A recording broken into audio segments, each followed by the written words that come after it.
I am Dr. Sathya, working as Assistant Professor in Department of Chemistry, SNS College of Technology. Today we are going to discuss the one flame photometric topic. So this topic it's the same as the atomic absorption spectroscopy and related to the U visible spectrometry. Only one difference is the flame here. So what is a flame spectroscopy? It's a very simple method and also the useful method. The flame photometry is a analytical technique used to measure the concentration of the metal ion. The concentration of the metal ion like sodium, potassium, calcium and lithium by observing the color of light. That means what the color is present in that metal, we know about that to emit the flame. So then we decided this is the potassium, this is the calcium, we know about and calculate the metal concentration. Key point, different metal gives the different flame colors, like sodium is a yellow and potassium is a violet flame and calcium is orange red flame in the screen like that. And the sample solution, the burner will be used for the flame photometry. This is a basic idea of flame photometry. So this is instrumentation part, the principal atomic emission. So only one point of view is the emission sample into the flame. The sample into the flame considered, the light will be emitted. The light sample enter into the hot flame. The atom will be excited. If the sample will be heat, the energy will be excited. Some light will be passed through the sample and hot hot flame. So in the heat energy is excited the atoms. That means the ground state low excited to the excited state. So this movement to the higher energy level, from the lower energy level to higher energy level when heat is applied to the sample. So the light will be emitted. The excited atoms emit the specific light. So each light have be the specific wavelength. If the sample will be emit the light, so that sample will have the specific wavelength. So the intensity will be measured. So same process like as the U visible spectroscopy. So only one difference here, we are using the flame. In UV we are using the two different lamp. So deuterium and tungsten, deuterium for UV and tungsten for visible. So here the flame will be used for the flame photometry.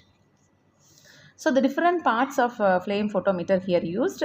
Main part nebulizer, flame, burner, optical, detector and digital display. So then why the nebulizer used in this part means it's a converted sample into the mist.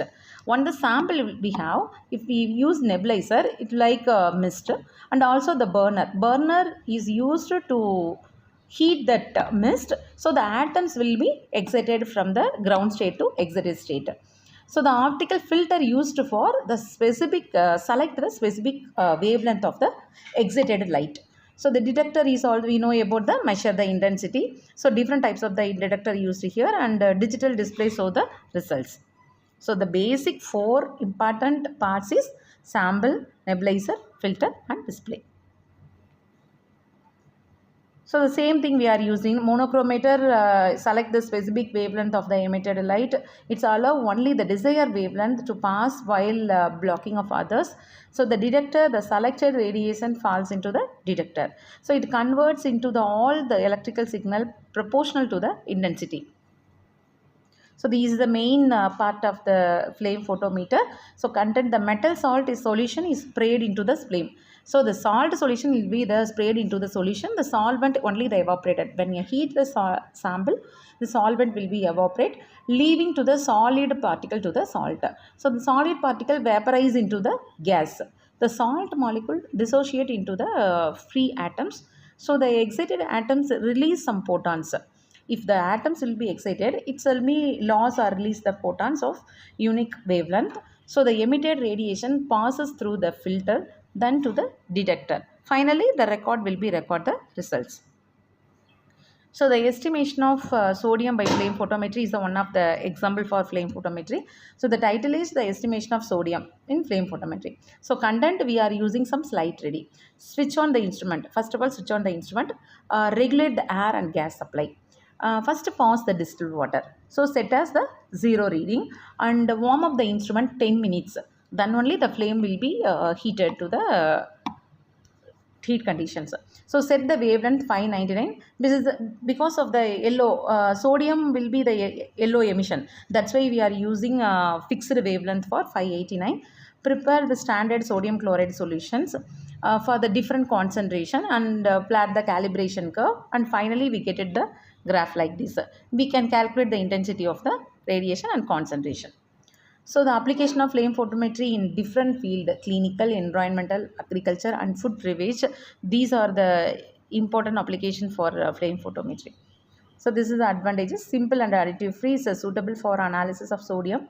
Wide range of concentration can be determined. Different types of the concentration we have calculated from the flame photometry. Some disadvantages here. That means limited to alkali and alkaline earth metals. We can't do in all metals in the flame photometer. Only alkaline and alkaline earth metals, because it's a low sensitive compared to the advanced technique, and interference from the other ions and flame conditions. So it's not suitable for non-metal elements, only for metal elements. This is some assignment questions I have. This is the flame photometry mind map. What is the principle and components? What is the principle and components? Different concentration, nebulizer, burner, flame filter, detector used. And working is a sample, flame, excited atom, detector, and also and applications and limitations we have.